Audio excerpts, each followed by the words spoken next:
याद रखना चाहिए, अच्छे और बुरे भावों की उत्पत्ति, ये 10 बातें प्रधान होती हैं।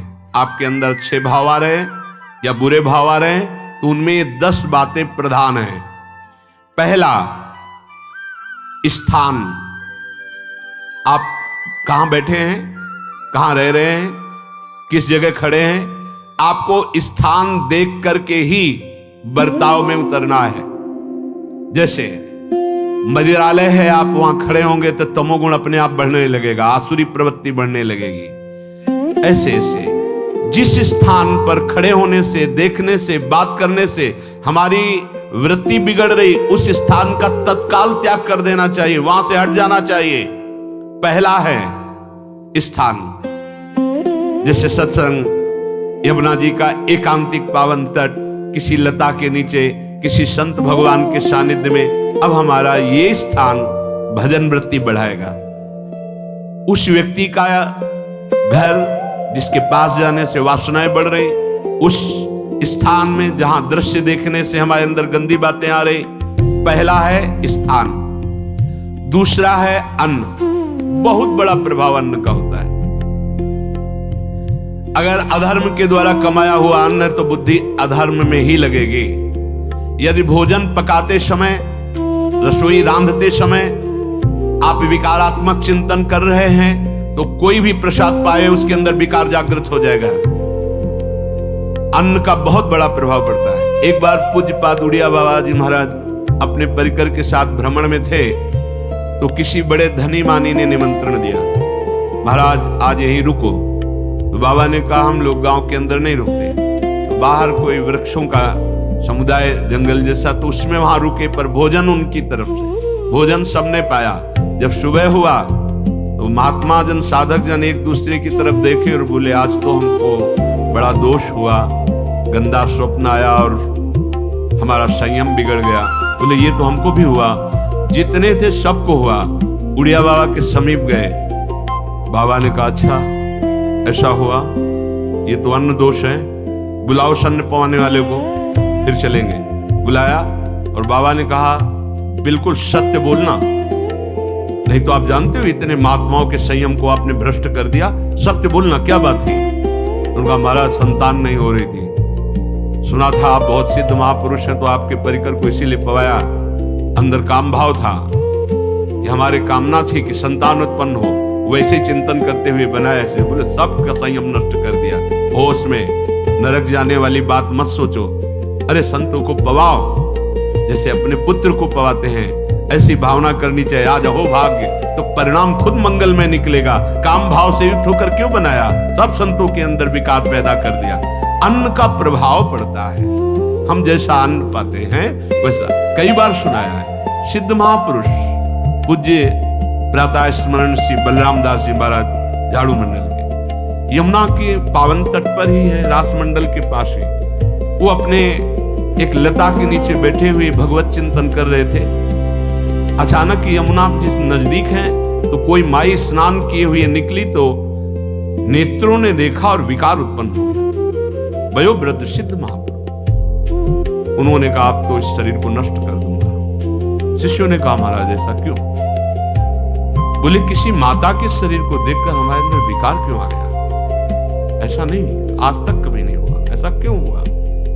उनका महाराज आपस में सब शिष्यों ने कि कुछ न कुछ तो खान पान में गड़बड़ी हो गई तभी ऐसा हुआ। बाबा आज परिक्रमा करते हैं वृंदावन की, बाद में आप जो आदेश करेंगे जैसा करेंगे, पहले परिक्रमा।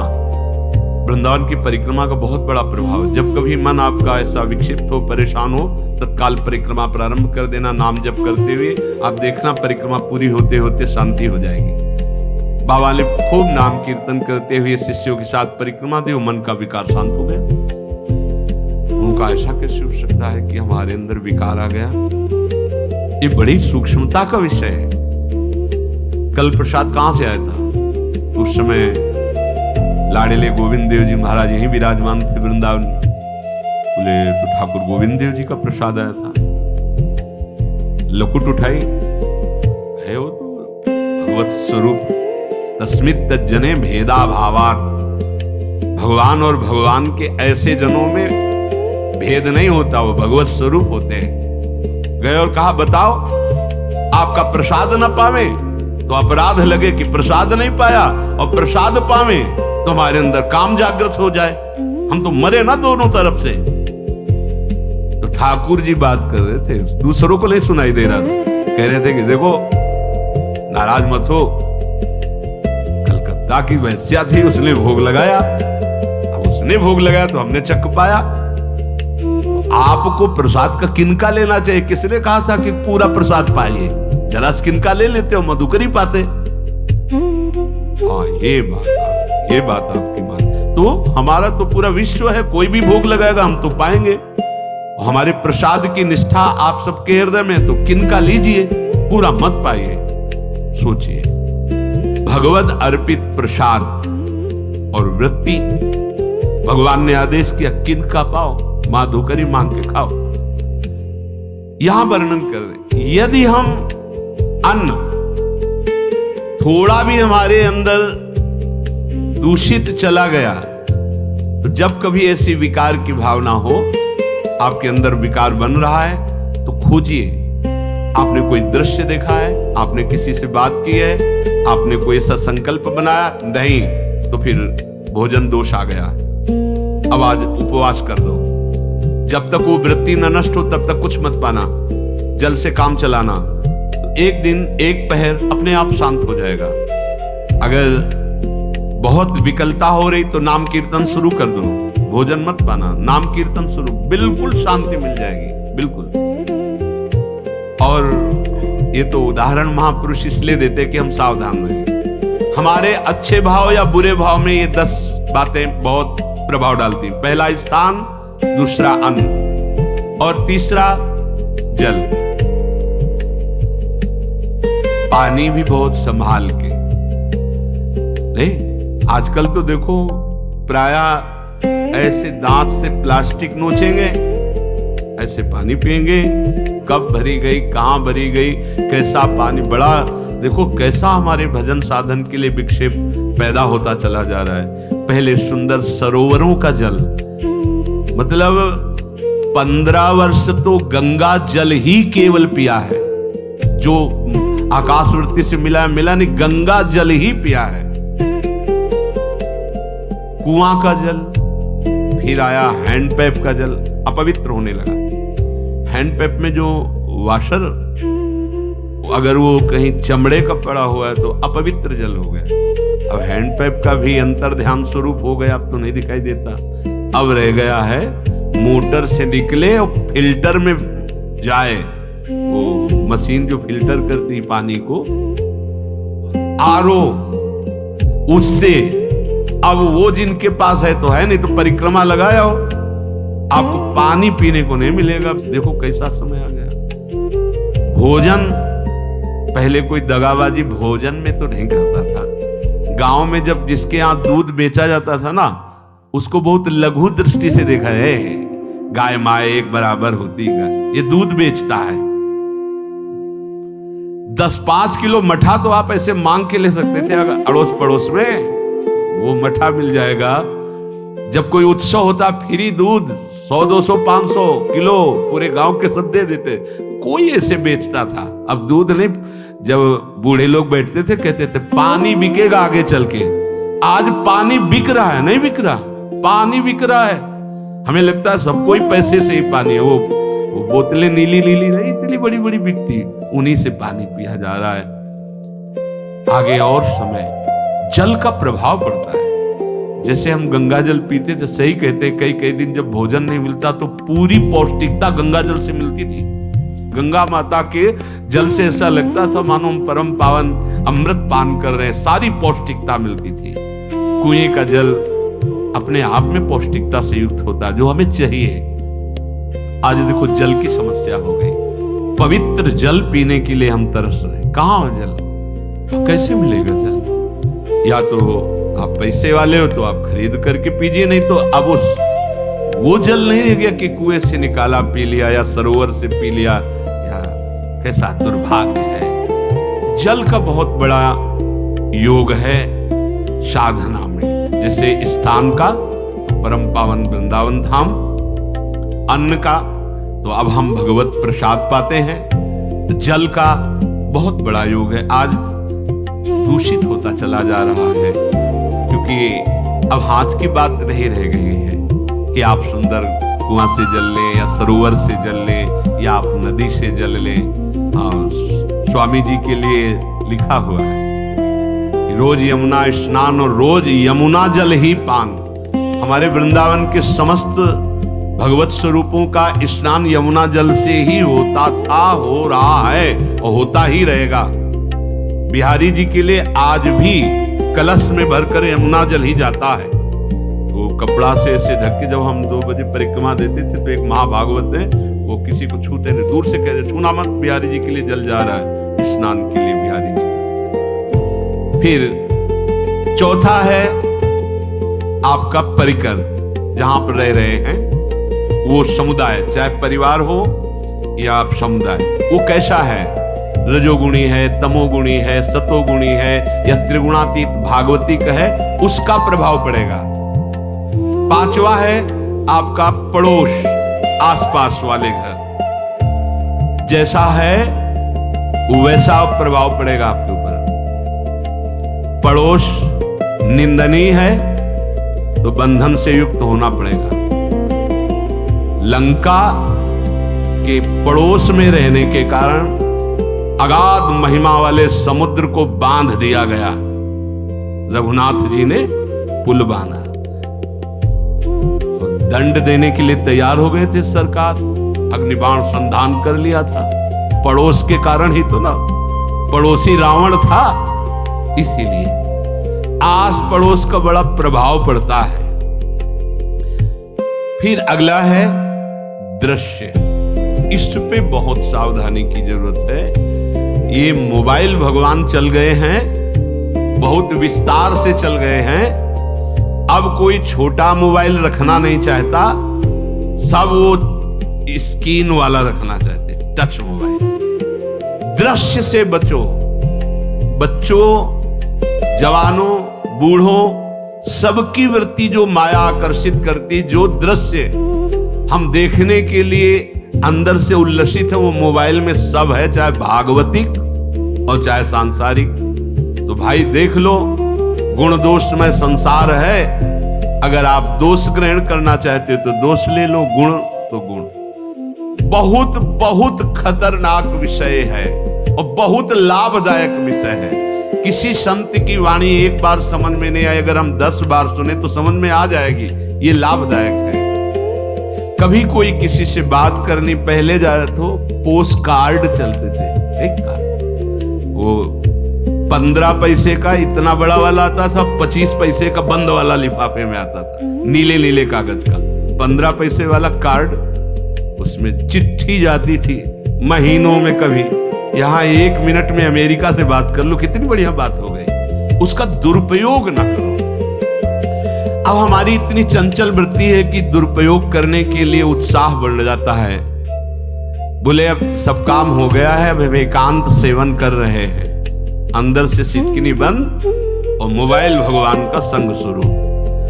2-4 मिनट सत्संग और अच्छे दृश्य देखे, फिर बगले में वहां सब होता है कि आप बस उसको ऑन कीजिए, फिर जो मनोरंजन शुरू होता है, फिर उपासक मिटिया मेट हो जाता है। ये बहुत सावधानी की बात कह रहे हैं। वैसे हमें लगता है यदि आप कोई बड़े कार्य वाले ना हो तो छोटा मोबाइल रखे तो अच्छा रहता है। तो इसलिए ये एक ऐसा कलयुग भगवान ने रचा है कि बचा पाना बड़ा मुश्किल है। इससे वृत्ति को बचाओ, जो बचा ले गया वो आगे साधना कर सकता है। बहुत सावधान बच्चों। हमें लगता है यदि आपका मन चंचल हो, आपके शासन में ना हो, तो स्क्रीन वाला मोबाइल वो अपने माता पिता को दे देना चाहिए। और हम कहते रखो, छोटा वाला रखो, कभी कोई आपत्ति विपत्ति या सूचना देनी हो, बढ़िया काम करता है। जरूरी नहीं है इतना बड़ा लेके चलना। हाँ, अगर आपको बहुत राजकीय विभाग के कार्य हैं तो बात अलग है कि कौन सी सामान कहाँ कैसे, तो वहां से वीडियो भेज रहा है, वो चेक कर रहा है, यस हाँ ठीक है अब चलाओ। अपने को क्या काम है? सत्संग अगर सुनना है तो सत्संग सुनने के अलग यंत्र आते हैं, चला दो उसमें, वो इतनी बड़ी लगती है, उसमें चिप, पेन ड्राइव ऐसे लगा दो और सत्संग सुनो। जरूरी वो दृश्य वाला रखो। यहां कह रहे दृश्य, अगर गलत दृश्य देखा तो बावरे बन जाओगे और अच्छा दृश्य देखा तो भगवान के मार्ग के पथिक बनोगे। तो देखो, अच्छे दृश्य में भी दोष दर्शन की वृत्ति की गुंजाइश है। जैसे कोई लीला हो रही है, लीला के पात्र, जैसे हमारे ब्रजमंडल में रास लीला होती थी, ऐसे 12 वर्ष 13 वर्ष के लीला पात्र, सब नव किशोर, जहां भाव ही बने रोते रहो। अब वहां बड़े बड़े लीला पात्र हैं, अगर हमारी भावना शासन में नहीं है तो वहां हम अंग प्रत्यंग के दर्शन से हमारी हाव भाव वहां जो हो रहा है उससे हमारी वृत्तियां बिगड़ जाएं। जब छोटे छोटे लाडली लाल परस्पर खेलते हैं तो केवल आशीर्वाद देने को, रोने का मन होता है। अगर आप लीला भी देख रहे हैं तो बहुत सावधानी की जरूरत है, क्योंकि वो चिदानंद शरीर नहीं है, पांच भौतिक शरीर। हमारी दृष्टि पंचभूत में लगी हुई है। नाम जप करो, लीला गायन करो, फिर देखो जो लीला है, यही जीवन का परम सुख मिलेगा। सच्ची मान लीजिए। बस हम बार बार ये कहते हैं, मोबाइल का सदुपयोग कीजिए, दुरुपयोग नहीं। मोबाइल बुरा नहीं, उसका प्रयोग बुरा है। दृश्य और साहित्य वैसे ही मनोवृत्तियां फिसलने वाली हैं, और जब ये आ गया कि फिसलाने में कितना लाभ है तो ऐसा कोई साहित्य और आलोचना, ऐसी कोई वार्ता ना करे जिससे हमारे अंदर गंदे भाव आवे। यदि अच्छी चर्चा करते तो अच्छे भाव आते हैं। देखो, अभी ऐसी कोई भावुक चर्चा होने लगे तो सबका हृदय द्रवित हो जाएगा, और गंदी चर्चा हो तो हमारा हृदय विकार युक्त हो जाएगा। और कार्य, आप जो कार्य करते हैं उसका प्रभाव आपके मन के ऊपर पड़ता है। और उपासना, आप उपासना भोगों की करते हैं या योग की करते हैं, ये 10 से भाव बनते हैं और 10 से भाव बिगड़ते हैं। स्थान, अन्न, जल, परिवार, अड़ोस पड़ोस, दृश्य, साहित्य, आलोचना, आजीविका का कार्य और उपासना। यदि ये भागवती हुए तो आपके अंदर भगवत भाव बढ़ेगा, और यदि ये रजोगुणी तमोगुणी हुई तो आपके अंदर आसुरी भाव बढ़ेगा। इन 10 से सावधानी पूर्वक व्यवहार होना चाहिए।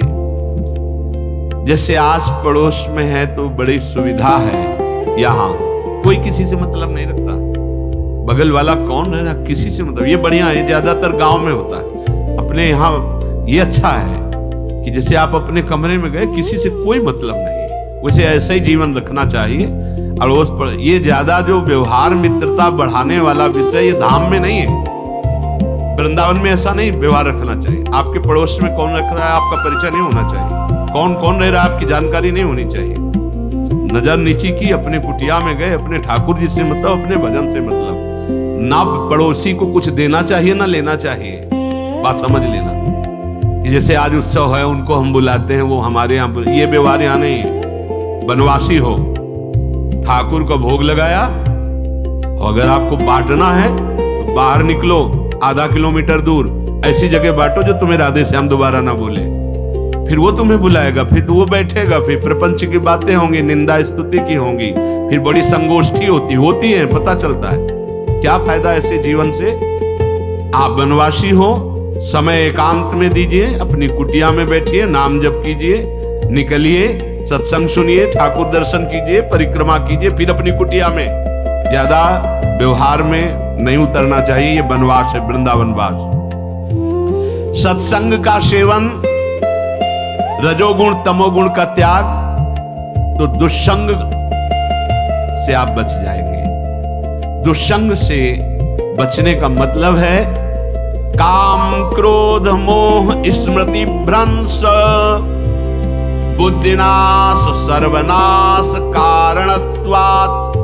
देवर्षि नारद जी कहते, अगर दुष्संग का त्याग हो गया तो आप काम का, क्रोध का, मोह का, जो हमारी भगवत स्मृति का नाश कर देते हैं, जो हमारी बुद्धि का नाश कर देते हैं, जो हमारे सर्वनाश करने वाले हैं, इनका त्याग कर पाएंगे। कुसंग अगर हो गया तो इनका त्याग नहीं हो सकता, बहुत कठिन हो जाता है। भगवत संबंधी तत्वबोध होना या भगवत रहस्य लीला में प्रवेश पाना, जो अपनी इंद्रियों को भोगों में तृप्ति कराने की कोशिश कर रहे हैं, उनका चिंतन भोगों का ही होगा। तो कैसे तत्वबोध होगा, कैसे लीला में प्रवेश होगा, तो ध्यान देना कैसे हो पाएगा। क्योंकि जिस चित्त वृत्ति से भगवदाकार हमें वृत्ति करनी थी, वो तो हमने भोगों के चिंतन में लगा दी, भोग क्रियाओं में लगा दी। एक स्थिति होती है जब आपकी चित्त वृत्ति भगवदाकार हो गई है, तो व्यवहार में रहते हुए भी विषयान ग्रहणंत मुंचंत वा, खान पान उठना बैठना ऐसा बाहरी क्रियाएं हो रही, अंतर से वो अपने आराध्य देव में सदैव स्थित रहता है। उसका परिचय आपको जब ऐसे महापुरुष का सानिध्य मिलेगा, तो आप विषय सेवन करते हुए भी निर्विषय रहेंगे। आपके अंदर विषयों की प्रियता नहीं रह जाएगी। आपके अंदर एक प्रबल वैराग्य, ऐसी धारणा बन जाएगी, कुछ नहीं, कोई भी तुम्हें प्रभावित नहीं कर सकता। यद्यपि खान पान हर्ष आदि की सब व्यवहारिक वृत्तियां हैं, और उस महापुरुष का प्रभाव ऐसा होगा कि आपका हृदय निर्विकार हो जाएगा। और बहुत ही त्याग की सब बातें की जा रही, लेकिन हृदय भी सही है, तो संग से विषय रंग बढ़ जाएगा। ये देखा गया। हृदय अगर निष्प्रिय है, जिसका हम संग कर रहे हैं, तो उसका परिणाम निष्प्रिय निकलेगा। व्यवहार में कुछ भी हो, निष्प्रियता ही आपकी बढ़ेगी, निर्विकारता बढ़ेगी, क्योंकि उसकी स्थिति का संग हो रहा है, उसका प्रभाव पड़ रहा है। तो सर्वनाश की जड़ है विषय चिंतन। ये बहुत बड़ी बात है। विषय चिंतन सर्वनाश की जड़ है। यहां विषय भोग नहीं कहा, क्योंकि चिंतन का परिणाम भोग है। पहले चिंतन होता है। साधक ध्यायतो विषयान पुंसः संगस्तेषु उपजायते, संगात् संजायते कामः, कामात् क्रोधो विजायते, क्रोधात् भवति सम्मोहः, सम्मोहात् स्मृति विभ्रमः, स्मृति भ्रंशात् बुद्धिनाशो, बुद्धिनाशात् प्रणश्यति सर्वनाश। कैसे हुआ? ध्यायतो विषयान पुंसः, विषयों का चिंतन। इसीलिए अनन्यश्चिन्तयन्तु माम भगवान आदेश करते हैं। विषय चिंतन न होने पावे, बिना चिंतन किए आपको कोई भी सुख नहीं मिल सकता। आप देख लीजिए, जगत के किसी भी भोग का सुख नहीं मिल सकता। चिंतन से ही आपको सुख की अनुभूति हो रही है। अगर आप चिंतन ना करें तो आपको कोई सुख नहीं मिलता। आप चिंतन उसका घसीट लिया गया। अगर सुख होता तो भोग में मिल जाता, नहीं मिला। क्यों? कि बोले चिंतन नहीं। किसी को किसी गाढ़ विषय के चिंतन में फंसा दे, फिर उसके सामने भोजन रख के खीर में नमक डाल दे, सब्जी में चीनी डाल दे और गाढ़ विषय में फंसा दे। तुम्हारा लड़का जो अकेला था, वो ऐसा ऐसा दुर्घटना हो गई, वो अस्पताल में, अब जल्दी से भोजन पाओ और निर्णय बताओ। वो बिल्कुल नहीं बता पाएगा कि खीर में नमक था, सब्जी में चीनी थी। उसका चिंतन वहां फंस गया। अगर ऐसे चिंतन हमारा प्रियाजू में फंस जाए तो संसार के सब क्रियाएं होते हुए भी वो परमहंस है, वो विदेह है। चिंतन, हम लोग चिंतन में चूक कर देते हैं तो फिर क्रियाओं में हमको बंधना पड़ता है। नहीं, सच्ची बात, कोई भी क्रिया उसे बांध नहीं सकती। तो क्या जिनका भगवत चिंतन होता है वो असत क्रियाएं भी करते हैं क्या? तो बोले जब चिंतन ही नहीं तो असत क्रियाएं कैसे हो सकती है? पहले क्रिया के असत चिंतन होता है। आप देखना, कोई भी कार्य पहले चिंतन होता है। इसीलिए यहां कह रहे ध्यायतो विषयान पुंसा संगस्तेषु उपजायते।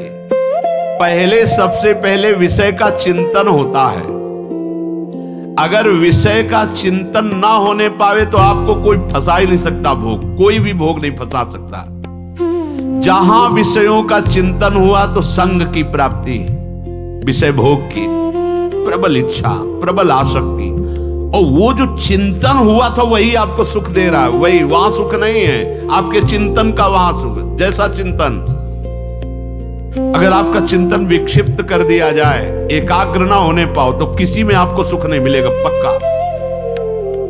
अगर वही चिंतन सावई मना कृष्ण पदार विंदे हो तो कोई सुख है। गोपी जनों के पति भी है, पुत्र भी है, पूरे परिवार की सेवा करते हैं, और बड़े बड़े परमहंस उनकी चरण रज वंदना करते हैं। क्यों? क्योंकि उनका चिंतन भगवान का हुआ है। एक भी वृत्ति शरीर चिंतन में नहीं, बलिहारी मुरारी पादार्पित चित्त वृत्ति। विषयों के चिंतन से विषयों में आसक्ति पैदा होती है। आसक्ति से विषय कामना की प्रबलता और क्रिया होती है, और क्रिया में बाधा पड़ने से क्रोध पैदा होता है।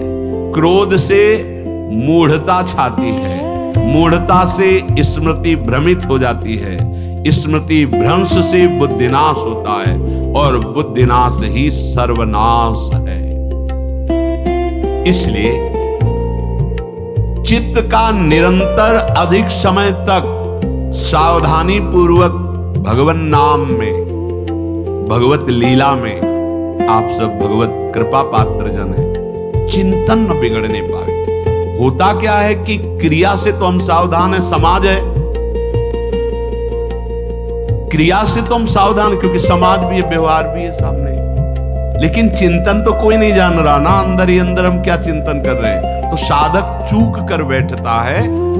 देखो, बाहर चूक होगी तो उसका प्रायश्चित हो ही जाएगा, चार लोग निंदा करेंगे, पिटोगे, अपमानित होगे, प्रायश्चित। लेकिन अंदर जो हमारा गलत चिंतन हो रहा, पूरा का पूरा अंदर हृदय मलिन कर देगा। हमें उस बात का प्रायश्चित भी नहीं होगा, हमें जलन भी नहीं होगी कि हम गलत चिंतन कर रहे हैं, क्योंकि सावधान नहीं है।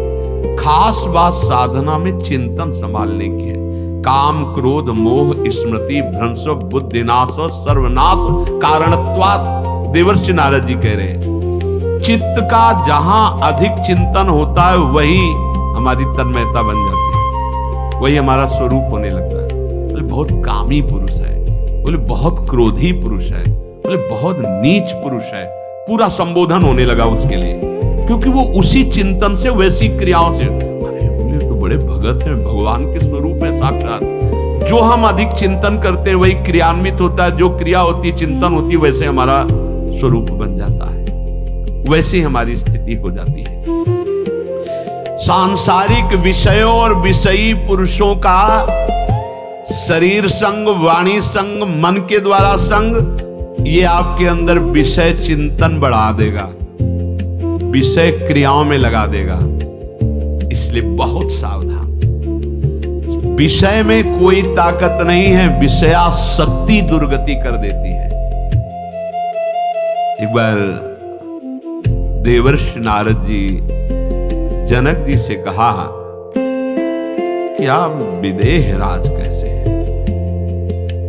पत्नी भी है, परिवार भी है, वैभव भी है, वो आप राजा होते हुए विदेह राज।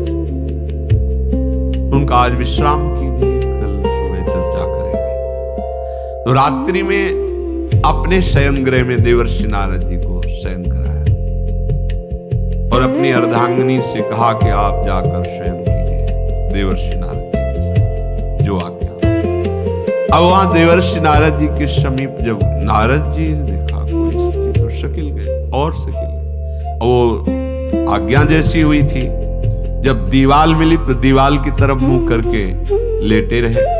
अर्धरात्रि में उठी और चले गए। देवर्षि नारद जी सोए गए और कहा कि ये क्या मजाक था आपका, यदि आपको ऐसा ही व्यवहार करना था तो आप हमसे कह देते तो हम बाहर जाकर शयन करते, आपने ऐसा क्यों किया।